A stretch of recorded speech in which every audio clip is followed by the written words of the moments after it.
Hello, it's Nancy from So Original. I'm covering up my face because not only do I not have any makeup on today, I actually spent the night at the shop last night because I do that sometimes because I set up a really comfy, cozy bed and it's really quiet here and I work till 4 a.m. so I'm exhausted. But I was working on a bunch of different stuff, but I'm almost done with the beautiful kimono. I think it's looking amazing. So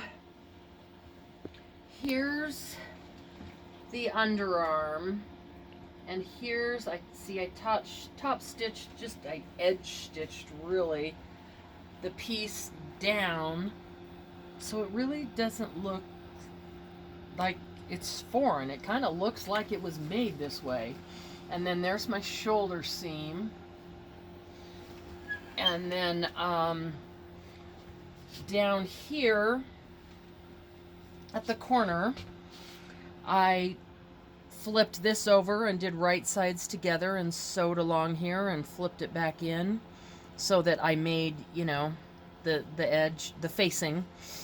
And this I'm gonna hand sew with just a whip stitch, and same with this. There's my, I didn't serge it, the edge or anything, just because the less bulk the better.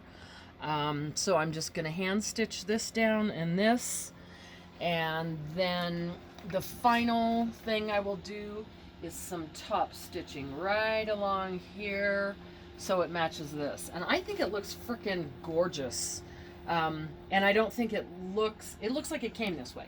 And that was my goal. So that's it for the kimono. It's beautiful. I think she's gonna love it. So thanks for watching. Don't look at my face because I'm tired. Have a great day. Thanks, guys. Bye.